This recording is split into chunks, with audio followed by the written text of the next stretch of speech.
ગોવાના C food જેવી મજા હવે સુરતીઓ પણ માણી શકશે। ગોવાના સી ફૂડ જેવી મજા માણી શકશે સુરતીઓ।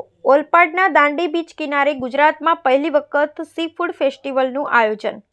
પારસી, મરાઠી સહિતના દરેક પ્રકારના સી ફૂડ સાથે પેરામોટર અને પેરાગ્લાઇડિંગની પણ માણી શકાશે મોજ। સી ફૂડ ફેસ્ટિવલમાં બાળકો માટે સ્પેશિયલ કિડ્સ ઝોનનું પણ આયોજન। 21 તારીખથી 23 તારીખ સુધી સાંજે 4 વાગ્યાથી શરૂ થશે। 23 તારીખે યોજાનારા ભારત-પાકિસ્તાનના મેચની મજા પણ સી ફૂડ ફેસ્ટિવલમાં માણી શકાય તેવી યોજના।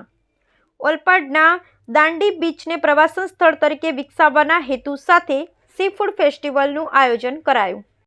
કૃણાલ સેલર, સુરત મહાનગરપાલિકા કોર્પોરેટર, તાપી નમસ્તે ચેરિટેબલ ટ્રસ્ટ પ્રમુખ। સુરત એક્વા ફાર્મર્સ સોસાયટી દ્વારા અને દાંડી ગામના રહેવાસીઓ દ્વારા ઓલપાડના દાંડી ગામને વિકસિત થાય અને દાંડી ગામના લોકોને રોજગારી મળે અને સુરત શહેરના લોકોને એક પ્રવાસન સ્થળ તરીકે દાંડી બીચ મળે તે હેતુથી દાંડી ગામે સી ફૂડ ફેસ્ટિવલનું આયોજન કરવા જઈ રહ્યા છે।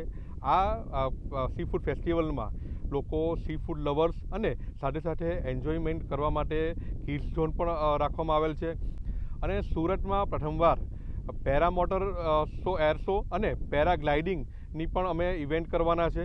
21, 22, 23 ફેબ્રુઆરી 2025માં હું આપના માધ્યમથી તમામ સુરતવાસીઓને અને ઓલપાડના ગામજનોને હું વિનંતી કરું છું કે આપ આવો અને આપના આવવા થકી દાંડી ગામનો પણ વિકાસ થાય, પ્રવાસન સ્થળ તરીકે વિકસે અને આ સી ફૂડ ફેસ્ટિવલ પણ સફળ થાય અને 23 તારીખે જે ભારત-પાકિસ્તાનની જે મેચ છે તેનો પણ આપણે સી ફૂડ ફેસ્ટિવલ સાથે મજા માણીએ તે રીતનું એક આયોજન કરવામાં આવ્યું છે।